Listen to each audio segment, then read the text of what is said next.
محترم بزرگوں، عزیز ساتھیوں، نوجوان بھائیوں، آپ تمام کا اس خطبہ جمعہ میں دل کی گہرائیوں کے ساتھ خیر مقدم ہے۔ اللہ سبحانہ و تعالیٰ ہمارے اس مل بیٹھنے کہنے سننے کو قبول فرمائے، اس سے ہمارے حسنات میں اضافے اور آخرت میں نجات کا ذریعہ اور سبب بنائے۔ جو بھی اعمال ہم بجا رہے دین کے اندر، وہ اللہ سبحانہ و تعالیٰ اپنی رضا کے لیے کرنے کی ہمیں توفیق عطا فرمائے۔ ہر طرح کی ریا شما سے، دکھلاوے سے اللہ سبحانہ و تعالیٰ ہم تمام کی حفاظت فرمائے۔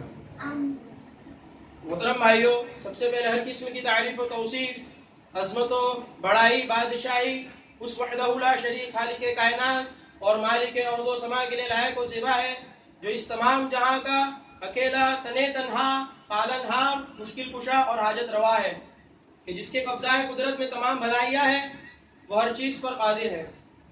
مختصر سی تعریف کے بعد بے شمار درود و سلام، رحمتیں اور برکتیں نازل ہو جناب محمد رسول اللہ صلی اللہ علیہ وسلم کی ذات گرامی پر، جن کو اللہ سبحانہ و تعالیٰ نے ہمارے لیے بشیر اور نذیر بنا کر مبعوث فرمایا۔ اللہ کے نبی علیہ السلام پر بے شمار درود ہو، آئیے مل کر پڑھے اللہم صلی علی محمد وعلی آل محمد کما صلیت علی ابراہیم وعلى آل إبراهيم إنك حميد مجيد اللهم بارك على محمد وعلى آل محمد كما باركت على إبراهيم وعلى آل إبراهيم إنك حميد مجيد۔ معزز سامعین، آج سے کچھ 1400 برس قبل کی بات ہے کہ جناب محمد رسول اللہ صلی اللہ علیہ وسلم نے اپنے ساتھیوں کو، اپنے صحاباؤں کو ایک بہت ہی بہتر خطبہ اور وعظ و نصیحت فرمائی تھی۔ جس سال آپ نے حج کیا، حجۃ الوداع کے موقع پر جناب محمد رسول اللہ صلی اللہ علیہ وسلم نے ایک بہت ہی پیارا اور بہت ہی بہتر وعظ کیا اپنے صحاباؤں میں۔ ایک ایسا خطبہ اور ایک ایسا وعظ، جو ایسی نصیحت ہے جو کوئی جانے والا اپنے لوگوں میں چھوڑ کر جو اپنی باتیں چلا جاتا ہے، اس طرح کا خطبہ جناب محمد رسول اللہ صلی اللہ علیہ وسلم نے کیا۔ بہت سی باتیں اس میں اللہ کے رسول صلی اللہ علیہ وسلم نے بتائی تھی کہ کسی اجمی کو کسی عربی پر کوئی فوقیت نہیں، کسی عربی کو کسی اجمی پر کوئی فوقیت نہیں، تم سب اللہ سبحانہ و تعالیٰ کی نظر میں ایک برابر ہو۔ اللہ سبحانہ و تعالیٰ سے سب سے زیادہ ڈرنے والا جو ہوگا، اللہ سبحانہ و تعالیٰ اس سے محبت کرے گا۔ بہت سی بات اللہ کے رسول صلی اللہ علیہ وسلم نے فرمائی تھی، اور پھر اپنے صحابہ سے اللہ کے رسول صلی اللہ علیہ وسلم نے فرمایا کہ میں نے تم تک تمہارے دین کو نہیں پہنچا دیا؟ تمام صحاباؤں نے گواہی دی کہ یا رسول اللہ صلی اللہ علیہ وسلم، آپ نے پوری ایمانداری کے ساتھ جو آیت آپ پر نازل ہوئی تھی، یا ایھا الرسول بلغ ما انزل الیک من ربک، جو آپ تک پہنچائی گئی ہے، جو باتیں، وہ آپ کو چاہیے کہ آپ اللہ کے بندوں تک پہنچائیں، اپنے امتیوں تک پہنچائے۔ تمام صحاباؤں نے گواہی دی۔ اللہ سبحانہ و تعالیٰ کو حاضر و ناظر بنا کر جناب محمد رسول اللہ صلی اللہ علیہ وسلم نے آسمان کی طرف نگاہ اٹھائی اور فرمایا کہ یا اللہ، تو گواہ رہنا کہ میں نے تیرے دین کو تیرے بندوں تک پہنچا دیا۔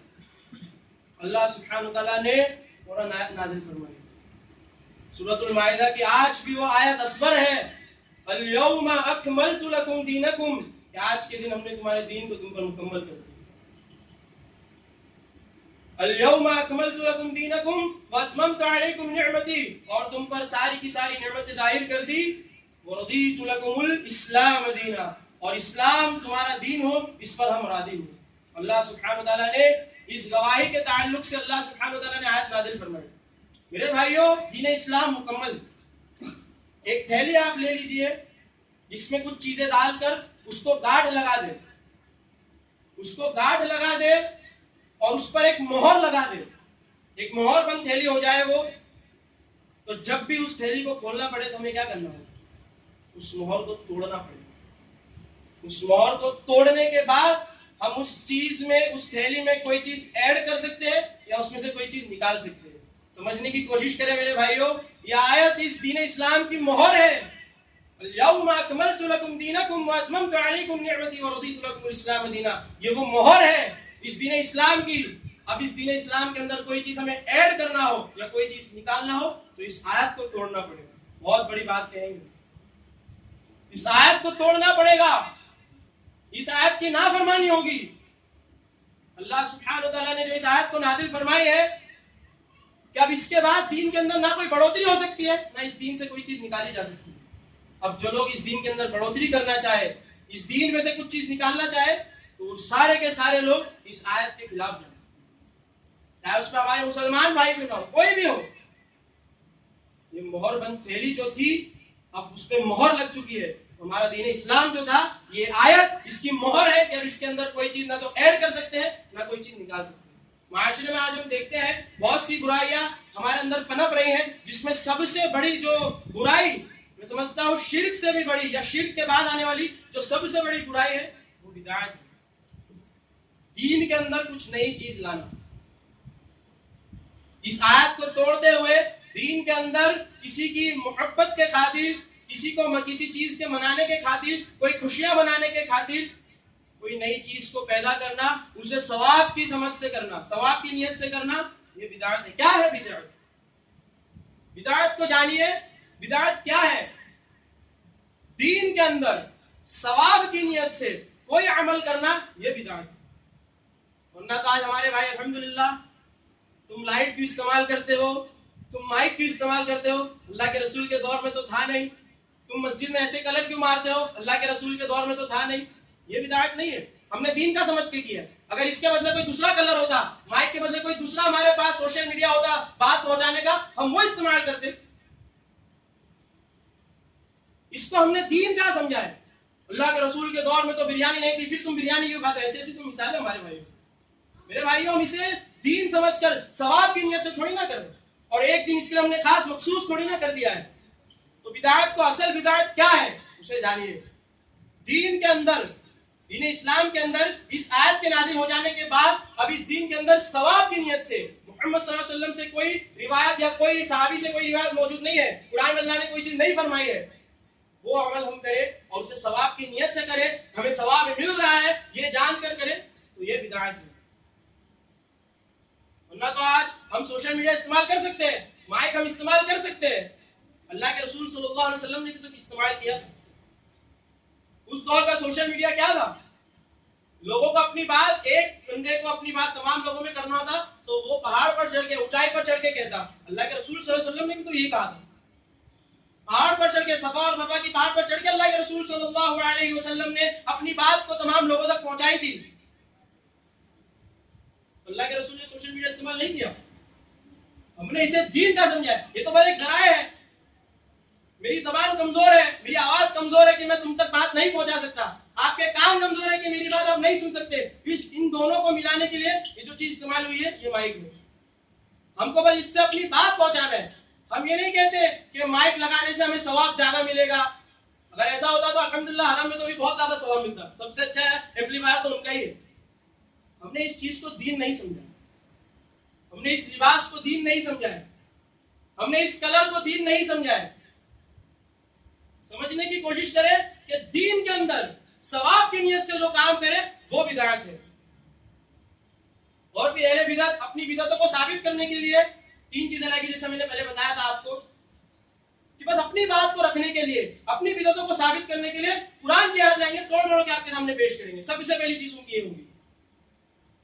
اب بتائیے, یہاں پر الحمدللہ اہل حدیث سلفی بیٹھے ہیں میرے سامنے. ایسی کتاب ایک بزرگ نے لکھی جس میں اس طرح کے واقعے, میں آپ کے سامنے قرآن کی آیت پڑھتا ہوں سورہ مائدہ کی, اس نے میلاد کو ثابت کرنے کے لیے ایک آیت قرآن کی لائی. کیا قرآن کی آیت لاتا ہے؟ اللہم ربنا انزل علینا مائدۃ من السماء تکون عیدا للاولین والآخرین.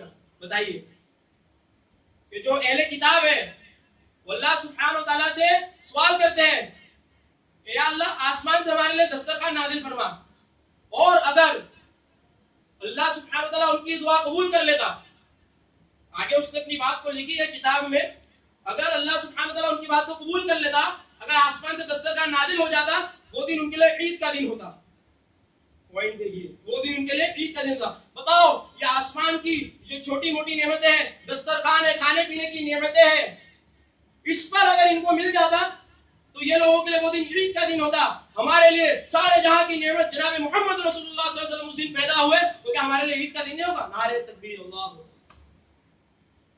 اللہ کے رسول صلی اللہ علیہ وسلم کی آمد کو کہا کہ اس تمام نعمتوں میں سب سے افضل ترین نعمت اللہ کے رسول ہے. اس نے کس طرح کی باتیں لائی ہے بتائیے، کیا جواب دیں گے ایسے حالات میں اس کا؟ اس نے ایک آیت لے کر آئی ہے کہ جب اہل کتاب اللہ سے دعا کرتے ہیں کہ یا اللہ آسمان سے ہمارے لیے دسترخوان نازل فرما، اور اگر وہ ہو جائے تو ہمارے آنے والے اور پچھلے والے لوگوں کے لیے عید کا دن ہوگا. اب اس نے اس آیت کو یہاں پر فٹ کیا. بتاؤ اللہ سے رسول لوگ تو چھوٹی چھوٹی نعمت کے لیے جو ہے ان کے لیے وہ عید کا دن ہوتا، سب سے بڑی نعمت اللہ کے رسول ہے. اللہ کے رسول جس دن پیدا ہوئے اس دن ہمارے لیے عید کا دن کیوں نہیں ہوگا؟ عید میلاد جو مناتے ہیں اس کی دلیل اس نے پیش کی. ایسی ایسی آیتیں آپ کے سامنے رکھی جائے گی، ایسی ایسی کتابیں انہوں نے لکھی ہے، کیا جواب دو گے آپ اس کا؟ ہم اپنے آپ کو اہل حدیث سلفی کہتے ہیں، ہم کیا جواب دیں گے جب وہ آیت پیش کرے گا؟ ہم کو قرآن کی آیت پیش کرے گا، سورہ مائدہ کی آیت پیش کرے گا، ایک ہی جواب ہے. اسی کو پکڑ لیجئے، انشاءاللہ اللہ سبحانہ وتعالی ہمیشہ فلاح پانے والے ہیں. صحابہ اللہ کے رسول صلی اللہ علیہ وسلم سے لے کر آج تک دین پہنچانے والے سب سے پہلے جو لوگ تھے وہ صحابہ تھے. ہمارا جواب یہ ہوگا کہ کیا صحابہ رضی اللہ عنہ نے اس آیت کو کیسے سمجھا، اس آیت کو کیا حساب سے لیا، اس آیت کی تفسیر میں کیا تھی، وہ صحابہ سے ہم کو سیکھنے ملے. آج کل کے لوگوں سے ہمیں سیکھنے کو نہیں ملے. صحابہ نے اس آیت کو کس طرح سے لیا اور کس طرح سے اس آیت پر عمل کیا. کیا صحابہ میں دیکھا گیا کہ اللہ کے رسول صلی اللہ علیہ وسلم کی ولادت پر صحابہ نے عید میلاد منایا، کبھی چراغا کیا ہو یا جلوس نکالا ہو؟ ایک بھی صحابی سے، ہم دلیل ہی تو مانگتے ہیں، ایک بھی صحابی سے دلیل لا کر دے دو. تو پہلی چیز قرآن کی آیت لائیں گے، جسے اس نے فرمایا، اس نے کہا نا ایک بڑے بزرگ نے، یا الذین آمنوا اتقوا اللہ وابتغوا الیہ الوسیلہ، وسیلہ تلاش کرو. ہم تو تھے گنہگار، ہم اللہ سبحانہ وتعالیٰ کو کیا منہ دکھائیں گے؟ یہ تو اللہ سبحانہ وتعالیٰ کے مقرب بندے ہیں، ہم اس لیے ان کے پاس جاتے ہیں تاکہ یہ ہماری دعاؤں کو اللہ تک پہنچائے. ہم نے وہ وسیلہ لیا ہے. جب ہم ان سے بات کرتے ہیں، ڈیبیٹ کرتے ہیں، بحث و مباحثہ کرتے ہیں، میں نے آپ کے سامنے بتایا تھا نا وسیلے کی بات، کہ آپ کو پہنچانا، میرا کہنا، میرے کہنے میں میری زبان کمزور ہے، آپ کے سننے میں آپ کے کان کمزور ہے، تب ہم نے یہ وسیلہ استعمال کیا تھا. اب اس وسیلے کو وہ لوگوں نے کس طرح لیا کہ ہم بھی تو جو ہے وسیلہ لیتے ہیں. اللہ سبحانہ وتعالیٰ نے قرآن میں خود فرمایا ہے، یا ایھا الذین آمنوا اتقوا اللہ وابتغوا الیہ الوسیلہ، وسیلہ لیا کرو. اللہ سبحانہ وتعالیٰ نے اس طرح کا وسیلہ لینے کو نہیں کہا. نماز، روزہ، زکات، حج، عمل صالح، دعا، یہ اللہ سبحانہ وتعالیٰ کی طرف سے وسیلہ ہے. فلاں چوکھٹ، فلاں دامن، فلاں جگہ، یہ اللہ سبحانہ وتعالیٰ کی طرف سے وسیلہ نہیں ہے. اور پہلی بات تو یہ ہے کہ یہاں پر میرے الفاظ کمزور ہیں. اگر میں آپ کے سامنے کچھ کہوں، آخری صف میں بیٹھنے والا آدمی میری آواز نہیں سن سکتا، میری زبان کمزور ہے، آواز کمزور ہے، اس کے کان کمزور ہے، تب جا کر تو یہ وسیلہ استعمال ہوا. ہم یہ تو سمجھ سکتے ہیں کہ ہماری زبان کمزور ہے لیکن یہ معاملہ بندوں کا بندوں سے ہے، آپ کا مجھ سے ہے، لیکن یہ معاملہ میرا اللہ سے نہیں ہے. میری زبان کتنی بھی کمزور ہو، میری آواز کتنی بھی کمزور ہو، لیکن اللہ سبحانہ وتعالیٰ کے کان اس طرح ہے کہ کالے آسمان میں، کالے پہاڑ پر، کالے جنگل میں رینگنے والی کالی چوڑی تک کے اللہ سبحانہ وتعالیٰ چال کو سنتا ہے اور اس کو رزق ہو جاتا ہے. اللہ سبحانہ وتعالیٰ کی طرف سے ہمارا یہ عقیدہ ہے. الحمدللہ ہمارے کان تو، آپ میری زبان کمزور ہے، آپ کے کان کمزور ہے، اس لیے تو ہم نے وسیلہ لیا نا. یہاں پر تو ہماری زبان کمزور ہو سکتی ہے، اللہ سبحانہ وتعالیٰ کے کان تو ایسے ہیں، اللہ سبحانہ وتعالیٰ گونگے کی دعا کو بھی قبول فرماتا ہے. تو وسیلہ جہاں پر لینا چاہیے وہاں تک کا وسیلہ محدود یا سیمت ہونا چاہیے. وسیلہ اللہ سبحانہ وتعالیٰ تک پہنچنے کے لیے نہیں ہے. اگر اللہ سبحانہ وتعالیٰ تک پہنچنے کے لیے وسیلہ ہوتا، اللہ سبحانہ وتعالیٰ کیوں بار بار قرآن میں ارشاد فرماتا فَإِنِّي قَرِيبٌ أُجِيبُ دَعْوَةَ الدَّاعِ إِذَا دَعَانِ. اللہ سبحانہ وتعالیٰ تمہارے رگے دل شہرگ سے بھی زیادہ قریب ہے، اور جب بھی تم اس کو پکارتے ہو تو تمہاری دعا کو سنتا ہے. قُلْ يَا عِبَادِيَ الَّذِينَ أَسْرَفُوا عَلَىٰ أَنفُسِهِمْ لَا تَقْنَطُوا مِن رَحْمَةِ اللَّهِ. اے میرے نبی، میرے بندوں سے آپ کہہ دیجئے کہ اگر انہوں نے اپنے نفس پر ظلم کیا ہے تو میری رحمت سے نا امید نہ ہو جائے. ان اللہ یغفر الذنوب جميعا انه هو الغفور الرحیم. یہ آیت بار اللہ سبحانہ وتعالیٰ کیوں ارشاد فرماتا؟ اللہ سبحانہ وتعالیٰ سنتا ہے. اللہ سبحانہ وتعالیٰ کے لیے کوئی چیز کی وسیلے کی ضرورت نہیں ہے. تو پہلی چیز تو یہ تھی کہ توڑ مڑوڑ کے آیتوں کو اپنی دلیل کی، اپنے بدعت کی دلیل میں پیش کریں گے. بس جتنی بات قرآن کی آیت جتنی ان کے فیور میں آ رہی ہے وہ ساری چیزیں لے لیں گے. جیسے وہ کہا نا ایک آدمی نے، ایک مولوی نے، یا ایھا الذین آمنوا لا تقربوا الصلاۃ، کہ کہا کہ جو ہے پیر صاحب آپ نماز کیوں نہیں پڑھتے؟ میں نماز کیوں نہیں پڑھتا؟ دیکھو اللہ قرآن میں کیا فرما رہا ہے، یا ایھا الذین آمنوا لا تقربوا الصلاۃ، کہ وہ لوگوں جو ایمان لائے ہو نماز سے قریب مت جاؤ. اس نے اس آیت کو لے لیا اسی حساب سے. آگے تو پڑھو وانتم سکارا کہ تم جب تم نشے کی حالت میں ہو. نہیں بس اپنے بس بس اللہ نے اتنا کہہ دیا نا بس اب ہم نماز نہیں پڑھیں گے. تو اس طرح کے کام اہل بدعت کرتے ہیں. دوسری چیز موضوع روایات من گھڑت حدیثیں لائیں گے اور اس کو اپنے عمل کی دلیل میں پیش کریں گے. میرے بھائیو اللہ سبحانہ و تعالیٰ نے قرآن میں جو ارشاد فرمایا ہے وہ ساری کی ساری تو آیتیں ہیں. احادیث میں ہم کو ملتا ہے کہ کچھ حدیثیں صحیح ہے, کچھ حدیثیں موضوع ہے, کچھ حدیثیں ضعیف ہے. تو یہ کیا کرتے ہیں صحیح حدیث کو چھوڑ کر موضوع روایت جو ہے اور صحیح حدیث کو بھی اپنے حساب سے اپنی بدعتوں کو ثابت کرنے کے لیے توڑ موڑ کے پیش کرتے ہیں. جیسے کہا کہ دیکھو تم کیا کہتے ہو, اہل حدیث و سلفیوں سے جب یہ سوال ہوا کہ تم کیا کہتے ہو صحابہ نے سب سے زیادہ بدعتیں کی ہیں, سب سے بڑی بدعت اور وہ آج تک چلی آ رہی ہے وہ تو صحابہ نے کی ہے. اب اس کو بدعت کو ایک نیا نام دیں گے, چور دروازہ دیں گے. جیسے بدعت ہے تو بدعت حسنہ حضرت عمر رضی اللہ عنہ کے دور میں بھی تو ہوئی تھی کہ جب سب لوگ الگ الگ تراویح پڑھ رہے تھے حضرت عمر رضی اللہ عنہ نے تمام لوگوں کو جمع کیا اور انہیں امام مقرر کیا. یہ بھی تو بدعت ہوئی. اللہ کے رسول کے دور میں ایسا ہوتا تھا کیا؟ میرے بھائیوں اللہ کے رسول صلی اللہ علیہ وسلم کی اس دنیا سے جانے کے بعد وہ ساری کی ساری چیزیں منقطع ہو گئی اور پھر تم وہ حدیث کیوں بھول جاتے ہو کہ اللہ کے رسول صلی اللہ علیہ وسلم نے یہ بھی تو ارشاد فرمایا علیکم بسنتی وسنت الخلفاء الراشدین المہدیین. اللہ کے رسول صلی اللہ علیہ وسلم کی سنت اور صحابہ کی سنت کو, تو یہ صحابہ کی سنت تھی, حضرت عمر رضی اللہ عنہ کی سنت تھی جو ہم کرتے ہیں تراویح کا معاملہ, اور اس کو جو ہے ایک نیا نام دینا کہ بدعت حسنہ. اس کا تو معاملہ ایسا ہو گیا کہ ایک چوری اور ایک اچھی چوری. باہر سے کسی نے چوری کر دیا, کسی کا بٹوا مار دیا تو وہ چوری. مسجد میں کسی نے چوری کر دیا, دیکھو پورا سیاہ ستا کا سیٹ لے کر چلے گیا, کتنی اچھی چوری کی. تو ایسا ہوتا ہے کیا؟ ایمپلیفائر لے کر چلے گیا مسجد سے, کتنی خوب پیاری چوری کی اس نے. تو یہ بدعت حسنہ کے معاملے میں ایسا کام ہوگا. میرے بھائیوں بدعت بدعت ہے. اللہ کے رسول صلی اللہ علیہ وسلم کے سب الفاظ ہر خطبے میں اللہ کے رسول فرماتے تھے وَكُلُّ بِدْعَةٍ ضَلَالَةٍ وَكُلُّ بِدْعَةٍ ضَلَالَةٍ. ہر بدعت گمراہی ہے, ہر بدعت گمراہی ہے, ہر بدعت گمراہی ہے. اس میں کوئی اچھی اور بری بدعتیں نہیں. تو پہلی چیز تو اپنی بدعتوں کو ثابت کرنے کے لیے کیا کریں گے؟ قرآن کی آیت لائیں گے, توڑ موڑ کے اپنی دلیل میں پیش کریں گے. دوسری چیز موضوع روایات من گھڑت حدیثیں لائیں گے اور اپنے عمل کی دلیل میں پیش کریں گے. تیسری چیز تو بہت سب سے بری, تو حالانکہ ساری چیزیں غلط ہیں, اپنے عمل کی دلیل میں ہم قرآن کا استعمال کریں یہ ساری کی ساری چیزیں غلط ہے, لیکن تیسری چیز قصے کہانیاں کش. میرے بھائیوں قصے اور کہانیاں, اللہ کے رسول صلی اللہ علیہ وسلم کے منبر رسول پر سر قصے کہانیاں, قرآن اور حدیث کی باتوں کو چھوڑ کر قصوں پہ ایمان رکھنا, کہانیوں پہ ایمان رکھنا. ایک بزرگ نے کتاب لکھی, اس میں کیا قصہ بیان کرتا ہے وہ, اور اس کو لوگوں میں بیان کیا جاتا ہے. اس کی کتاب کو لے کر, اس کی جو ہے لائن اور اس کے پیج نمبر کو لے کر اس کو لوگوں میں بیان کیا جاتا ہے کہ ایک بزرگ تھے, بہت پایا تک مل کے بزرگ تھے. انہوں نے کہا کہ اس دور میں, جس دور میں وہ تھے, تو وہاں پر ان کے گاؤں میں ایک ایسا نوجوان آیا تھا جس کو الہام ہوتا تھا. اب یہ واقعہ بیان کر رہے ہیں مولوی صاحب حضرت صاحب کہ وہ بزرگ جو تھے ان کے دور میں ان کے گاؤں میں ایک ایسا بندہ آیا ہوا تھا, ایک ایسا نوجوان آیا تھا جس کو الہام ہوا کرتا تھا. تو اب مجھے یہ بھی جاننا تھا اور دو چیز جاننا تھا, نہیں ایک چیز سے دو شکار کرنا تھا. پہلی چیز تو یہ جاننا تھا کہ واقعی میں اس کو الہام بھی ہوا تھا کہ نہیں, یہ سب میں کس سے بتا رہا ہوں, اس کو واقعی میں الہام بھی ہوتا تھا یا نہیں. اور دوسری چیز کیا تھی کہ واقعی میں کیا بخشوایا جاتا ہے کہ نہیں, بخشوانے سے بخشوایا جاتا ہے کہ نہیں. یہ تو معاملہ بخشوانے والا معاملہ تو ایک دم سر کے اوپر سے, اس میں تو ایسا لگتا ہے کہ بیمار آپ ہے اور دوا مجھے کھانی پڑ رہی ہے. بخشوانے والا جو سین ایسا ہے کہ بیمار آپ ہے اور کہہ دیجیے مولوی صاحب آپ پڑھ کے بخشوا دیجیے. تو اس کو یہ دونوں چیز جاننی تھی ان حضرت کو.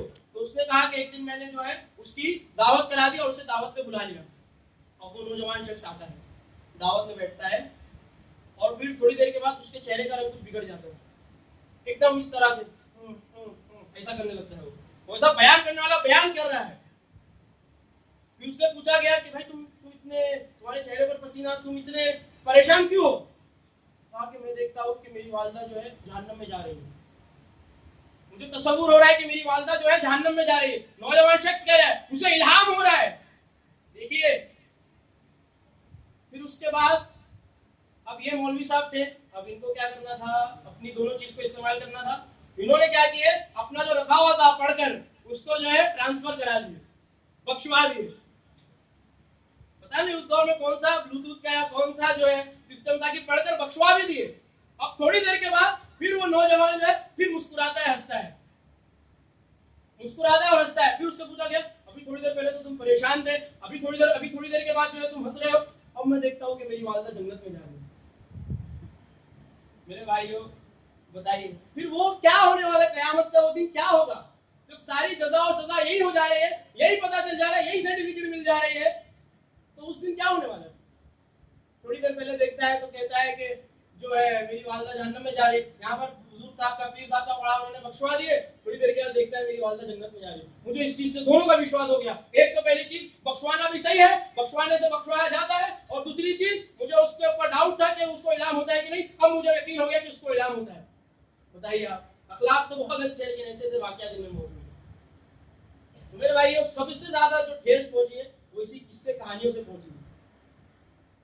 ایسے ایسے معاملات دیکھنے کو ملتے ہیں کہ اللہ سے تو ان کا معاملہ ایک دم ڈائریکٹ ہو جاتا ہے, ذرا ادھر کرنا شروع کرتے ہیں اور اللہ کے پاس نعوذ باللہ پہنچ جاتے ہیں.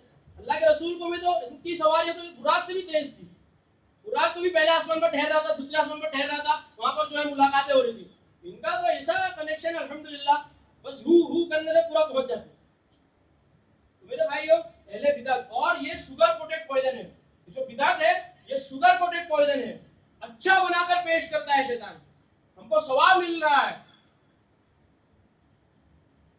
بدعت, اور میرے بھائیوں یہ بدعت کوئی چھوٹا موٹا گناہ بھی نہیں ہے, بدعت کوئی چھوٹا موٹا جرم نہیں ہے. اللہ کے رسول صلی اللہ علیہ وسلم نے ارشاد فرمایا کہ جس نے بدعتی کو پناہ دی اللہ سبحانہ و تعالیٰ کی لعنت ہے اس پر. جس نے بدعتی کو پناہ دی اللہ سبحانہ و تعالیٰ کی اس پر لعنت ہے. تو بتائیے کہ جس نے بدعت کی اس پر اللہ سبحانہ و تعالیٰ کی لعنت نہیں ہوگی؟ لیکن اس میں درجات ہے, ہم سارے لوگوں کو ایک لکڑی سے نہیں ہانک سکتے. قلت کے بعد صدق اللہ العظیم کہنے والا اور قبر پر جا کر پوچھنے والا, یہ دونوں ایک نہیں ہو سکتے. اس لیے اس کے درجے ہیں, مرحلے ہیں. بہت ہی بڑے اچھے انداز سے علماء نے اس کو ایکسپلین کیا ہے بدعت کو, کہ کچھ بدعت جو ہے وہ شرک ہے. علماء بیان کرتے ہیں کچھ بدعت شرک ہے, کچھ بدعت شرک کی طرف لے جاتی ہے, اور کچھ بدعتیں جو ہے وہ سنت کو ختم کر دیتی ہے, ملیامینٹ کر دیتی ہے. تو یہ تین جو ہے قسم ہوتا ہے کہ کچھ بدعتیں شرک ہے, جیسے عہد اعظم کے نام کی جو عبد القادر جیلانی کے جو ایام ہوتے ہیں, جو دن ہوتے ہیں, اس میں کری جانے والی چیزیں وہ ساری کی ساری بدعتیں شرک ہے. اللہ کے ساتھ ان کو کھڑا کر دیا جاتا ہے, اللہ کو بڑا مرتبہ ان کو دے دیا جاتا ہے, یہ ساری چیزیں شرک ہے. پھر کچھ بدعتیں جو ہے وہ شرک کی طرف لے جاتی ہے. بہت سی بدعتیں آپ کو ملیں گی جو شرک کی طرف لے جاتی ہے, اور کچھ بدعتیں جو ہے جو سنت کو ختم کر دیتی ہے, ملیامینٹ کر دیتی ہے. محرم کی وہ بدعت آپ دیکھ لیجئے, اللہ کے رسول صلی اللہ علیہ وسلم نے جو افضل ترین روزے کہے تھے رمضان کے بعد, وہ محرم کے 10ویں عاشورے کے دن کے روزے تھے. لیکن اس دن شربتوں کا جام نکال کر, جلوس نکال کر کے جو ایسا منایا گیا کہ سنت کا ایک دم ملیامینٹ ہو گئی. سنت اللہ سبحانہ تعالیٰ نے اٹھا لی, جہاں جہاں بدعت عروج پر ہوتی ہے اللہ سبحانہ تعالیٰ اپنی سنت کو وہاں سے اٹھا لی. انہوں نے بیان کیا کہ کچھ بدعتیں شرک ہے, کچھ بدعتیں شرک کی طرف لے جاتی ہے, اور کچھ بدعتیں جو ہے سنت کو ختم کر دیتی ہے. تو میرے بھائیوں بدعتوں کو جاننا بہت ضروری ہے. اللہ کے رسول صلی اللہ علیہ وسلم سے صحابی جو ہے شر کے بارے میں سوال کیا کرتے تھے, اور حذیفہ بن یمان رضی اللہ عنہ کی وہ مشہور روایت کہ فرماتے ہیں تمام لوگ اللہ کے رسول سے خیر کا سوال کرتے ہیں, میں شر کا سوال کرتا ہوں کہ میں شر سے بھی تو بچوں. شر کیا ہے؟ اگر ہم توحید کو جان رہے ہیں تو ہمیں شرک کا جاننا بھی بہت ضروری ہے. ہم سنتوں کو جان رہے ہیں تو بدعتوں کا جاننا بھی ہمیں بہت ضروری ہے. ہمارا کلمہ ہی تو انکار سے تو شروع ہے, پہلے انکار ہے بعد میں اعتماد ہے. لا الہ الا اللہ, پہلے انکار ہے, نہیں ہے کوئی معبود الا اللہ سوا اللہ کے. تو میرے بھائیوں یہ بدعت کوئی چھوٹا موٹا گناہ نہیں ہے. بہت اللہ کے رسول صلی اللہ علیہ وسلم کے ہر خطبے میں آپ سوچ لیجئے, جب جب اللہ کے